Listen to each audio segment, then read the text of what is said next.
Good morning, everyone. I'm so happy to be with you here on this first Sunday in February. This is Love Month, and so we'll be singing about love as we start our time together with our Song of the Month. I love that song, Seasons of Love, because it really reminds us about who we are. It reminds us about the things that are important to us.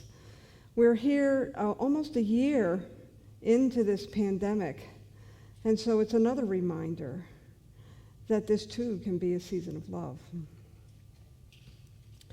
So we are indeed talking about many paths but one journey. And last month we looked at this idea of timeless wisdom and evolutionary vision that's embodied in our declarations of principle and our global vision. And so as we look at this idea of universal truths, today, I want to talk about clean slates. Yep, that's right, clean slates. Seems like that would be something we would be talking about on January 1st. But no, we use January to really ground ourselves in our wisdom of this teaching and this philosophy. And so now it's time to really pay attention to what a clean slate can give to us. It really represents new beginnings, and we can step into a clean slate at any time. But it also represents endings. There is a perpetual cycle of newness and beginnings and endings that we're always working with in this thing we call life.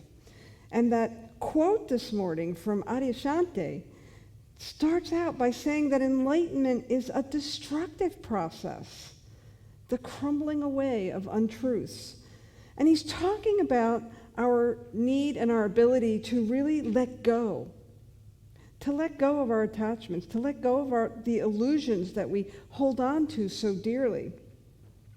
What I know is that Spirit is always recreating itself. With every thought we have, with every action we take, it's always moving through us, as us, and by us. And as it recreates, we have the power to step into a place of choice, to make little decisions, sometimes really big decisions, but every choice we make is a choice that we are making as we're stepping into that co-creative power and of the love that created everything that we experience in the world. And sometimes, maybe it only happens to me, but sometimes I get a little lost in what I've created.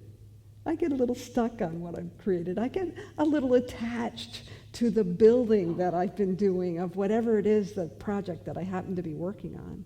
I'm pretty attached to this thing called Centers for Spiritual Living. I'm pretty attached to this thing that we do on Sunday mornings where we come together. I'm so attached to it that when the world shifted on its axis and we could no longer be together, I was absolutely bent on figuring out another way for us to connect. And here we are almost a year later, and we're still able to be together, and we're looking at new ways to connect as we begin to reincorporate Zoom into our, not only our classes, but now in our Sunday service as well. So starting next week, you'll be able to join us through Zoom and see the other people who are on Zoom along with you. And yes, that's a good attachment, but at the same time, I have to hold all of that a little lightly as well. And if 2020 and coronavirus and even 2021 now haven't taught me nothing, it's taught me that I need to be flexible and I need to hold it all lightly. I remember a couple of months ago, you may remember too, that I told this story about the Tower of Babel, and it's a pretty complex story, and so this morning I want to look at another piece of it. So as you recall, the story goes that the world was once united as one family, and that tribe decided to build a tower so tall that no matter how far one of their beloveds wandered, they would always find their way home. Well, a tower of that magnitude took generations to build. And so the version of the story that I told came from a book that Mark Nepo wrote called More Together Than Alone. And I just want to share a couple of his words with you because it's so beautiful the way he says this, tells this story. The entire tribe was united behind this purpose, but it took much longer than anyone imagined. By the time the third generation assumed the task, the tower, still incomplete, was so high that it took a worker almost a year to carry the brick to its place. But the grandchildren of the original builders really didn't care and really didn't have that same devotion for this job. It felt more like a chore for them, having to build someone else's dreams. Without their own devotion, it wasn't long before the press of the task consumed them. Finally, one day, a worker carrying the next brick fell, and they mourned the brick over the worker. That story strikes me the way Mark tells it because it reminds me of getting lost in the task. I spoke a little earlier about this technology thing that we've been working on all year. I can't tell you how easy it is for me to get completely lost in the task and forget that the whole purpose is to connect. The whole purpose is to stay together. The whole purpose is to remember and recall and continue to be a community even when the world tells us we can't come together. And so when I think about my own experience with the technology in our community and that story with the Tower of Babel, I think this is true for a lot of us. I don't think I'm alone in this. I think we can really get lost in the task, that even some of the tasks that we do are tasks that were handed down to us, that we took on because it was someone else's devotion, it was someone else's passion. Well, this teaching, this philosophy that we work with, this that we teach in classes, that we talk about on Sunday morning, it doesn't really work on someone else's steam. Now, that doesn't mean that I can't go and work with a prayer practitioner who can pray and help me to move my mind so that I can connect to my own passion and I can connect to my own intentions and then move forward. But I can't really phone it in. I can't really, just hand it over to someone else and not cultivate what it is I want to create, what it is I need to intend. And so oftentimes when we're building something and we get lost in it, we forget the source behind everything. So cultivating or connecting with a clean slate allows us to reconnect to the creative process that, whether we are aware of it or not, whether we are engaging it intentionally or not, it is always moving as us, by us, and through us. One of my favorite saints has this beautiful prayer where she calls upon God to use her hands and use her feet, use her mind and use her heart, so that she may create as the beloved. And that's really how this creative process works. It works through us, as us, and by us. It uses my hands. It uses my lips. It uses my heart. It uses my mind. And so for many of us, thinking about a clean slate when we're in the middle of everything that's going on around us, there's still a lot to navigate in this day of pandemic. There's still a lot to navigate with the politics that are going on. It hasn't gotten any easier since we've clocked over to 2021. There's still a lot that we haven't figured out. And so oftentimes, coming to a clean slate often comes about through something painful or messy. I know that's how it happens for me often. We lose a loved one, we end a relationship, we lose a job. Those are the kinds of things that often happen in our lives to create that open, clean slate that I'm talking about. And while it's painful to move through those kinds of transitions, it's also an opportunity to invite in some newness.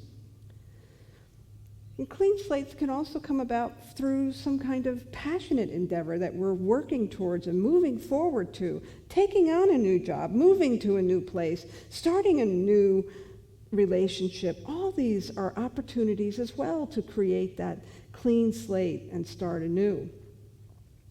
And even those, even when we're like all excited and it's what we really want and it's dreams that are moving us forward, even then it's messy because we have to step out of one reality and move into another. And messy is one thing, but sometimes we suffer, right? Sometimes we suffer through these transitions, and most of the suffering that we experience is because we're hanging on. Well, I'd like to suggest that the suffering isn't there to punish us, but awaken us, to give us this opportunity to consciously move through transitions, to come to that place of, ooh, this is a clean slate. This is a new beginning. This is something I want to create very intentionally and consciously, and be ready to release those things that might be in the way. Today, I can stand here and tell you that that job I lost many years ago or that marriage that ended were the best things that ever happened to me. But in the middle, or even especially in the beginning, you couldn't have convinced me otherwise, that it wasn't there to cause me great pain and hardship. What I've found is that the more I hold on, the harder it is to let go.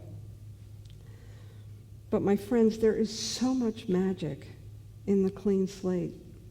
There's so much possibility when we can truly let go and trust that we are in the right place at the right time with the right people, getting ready to create from a clean and fresh perspective.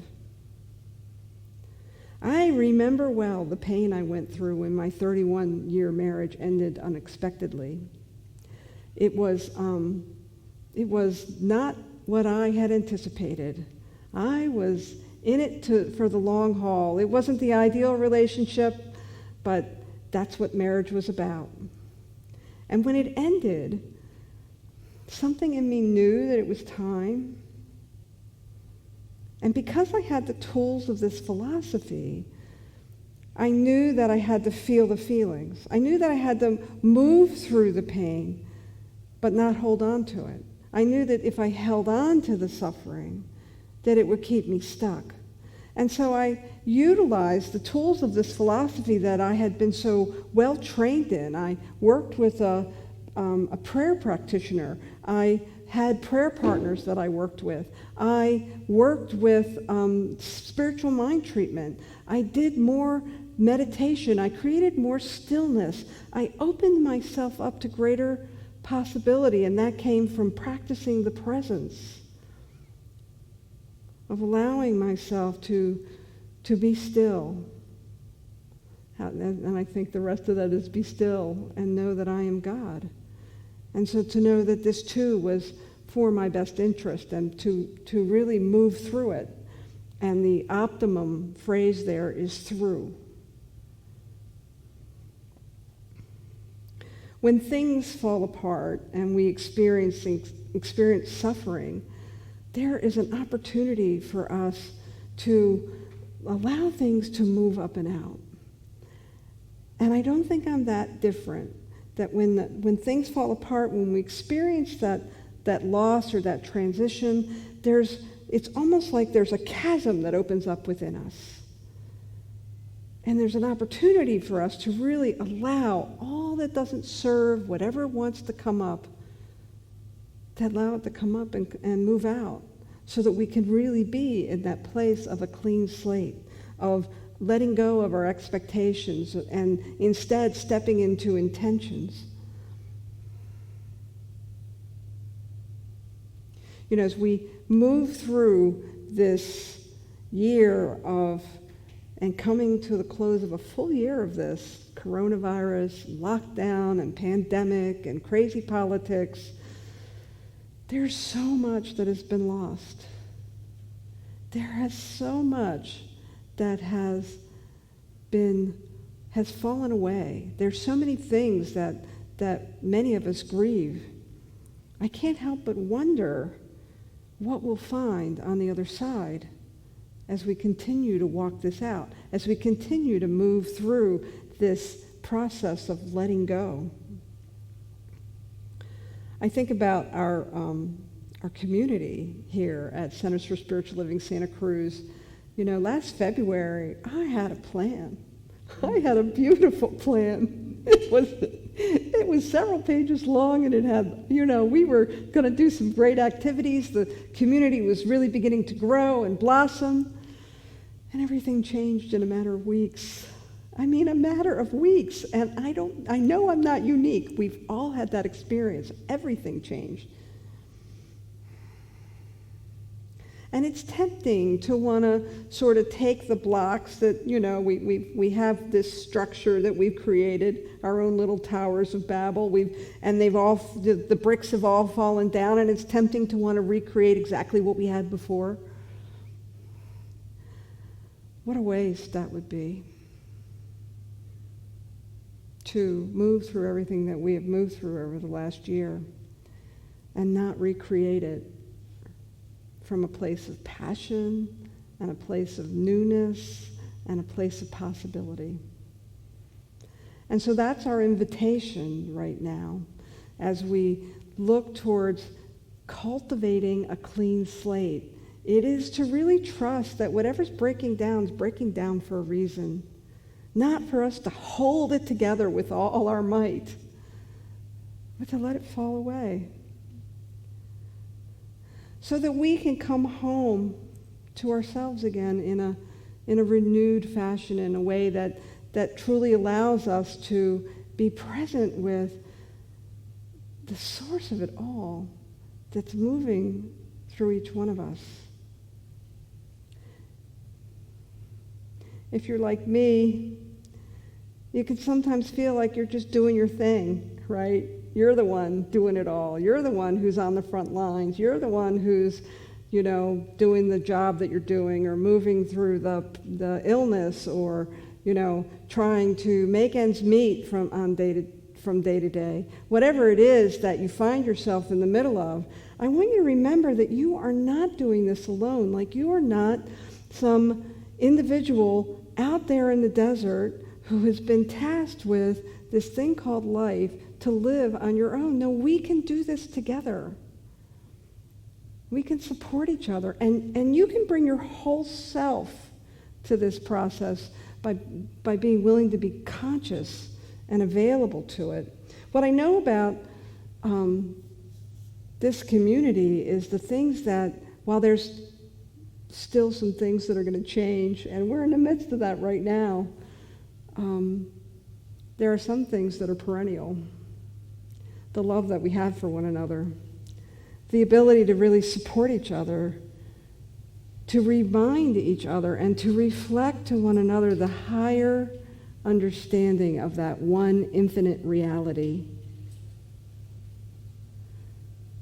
that recreates itself by means of you and by means of me.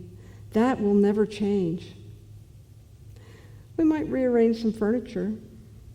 We might change the way that we come together. We might look at the motivation underneath why we do things. Our leadership came together this year, and our theme for leadership this year is designing to thrive. We are designed to thrive. And that's true of all humanity, and that's true of you, and that's true of this community. So as we take on new initiatives, as we decide to do things, they will be designed to thrive. We'll look for the passion and the motivation and the gifts that are wanting to be shared through whatever we decide to do. Our philosophy, this thing called science of mind, in our global vision, speaks to this idea of a world that works for everyone. Our global vision in the long form states, we envision humanity awakening to its spiritual magnificence and discovering the creative power of thought, a world where each and every person discovers their own personal power and the ability to create an individual life that works within a world that works for everyone. Now, when you hear those words, that's a big idea. And you might be like me, where you're thinking, well, this is the world right now, and there's this idea of a world that works for everyone. It ain't working right now. How am I gonna get there from here? Well, to realize this beautiful vision, we need to start at a clean slate. We need to be willing to start anew, to look with fresh eyes. And we do that by using the timeless wisdom found in the spiritual practices that we teach. Practices like practicing the presence, being present with Source, self-awareness, that practice of really paying attention to our thoughts, and then being in the stillness, allowing things to settle enough so that we can move forward consciously and intentionally. Our task, my friends, is to live from a space of clarity and possibility that encompasses mind, body, and heart. And we're called to these spiritual practices regularly. We release thoughts of past or future and ground ourselves in the present. There are a myriad of ways to practice the presence, and core methods such as spiritual mind treatment, meditation, mindfulness serve to silence the mind, to settle us, to give us permission to be still long enough to engage in things that really feed us. Things like sacred service, being in nature, taking time apart or taking time with friends, listening to music, doing something creative, laughter, honoring our body temple.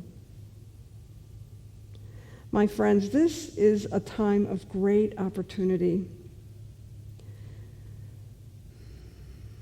Join me as I move us to a place of prayer so that we can be willing to let go, to let that clean slate rise up, and then to build from there consciously. So if you will, take a deep breath. And allow that breath to move through your entire body temple. And as you center yourself, allow your mind to move from the place that you are in right now to a place of remembering your wholeness, remembering that power and that presence that makes the grass grow, that keeps the sun and the moon in the sky, is the same presence that consciously co-creates with you. And so as we recall our holiness, as we recall our deep connectedness and our oneness with this power and this presence, I know that each one of us makes space. It takes time to slow down, to allow ourselves to recall what it is that we are passionate about, to bring our dreams forward, to lead us and guide us into where it is we need to be. To trust that we are not in this by ourselves, that this isn't just some rock spinning in the third planet from the sun and things are happening randomly. No, there is power and presence and purpose to everything. And so we allow ourselves to be still, to do that deep inner listening so that we too know our part in not only creating a world that works for us, but creating a world that works for everyone. And while this global vision, this beautiful ideal may seem very far away, what I know that anything that big cannot be done on our own. It requires full engagement with the presence, full engagement with God.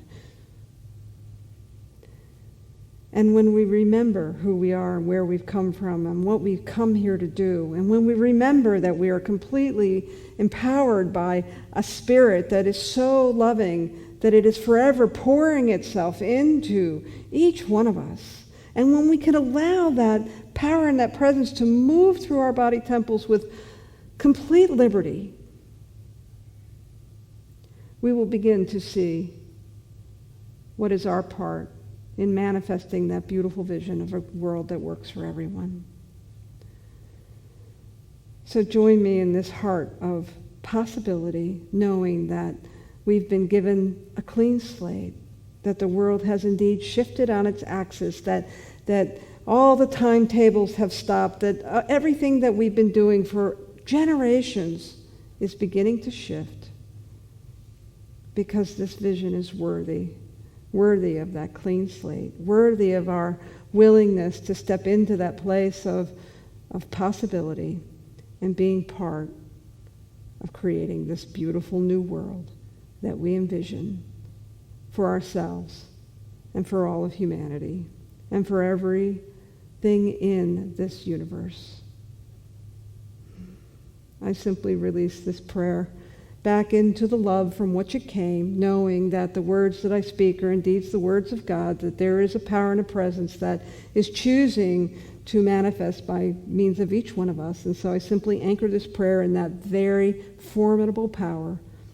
And together we say, and so it is.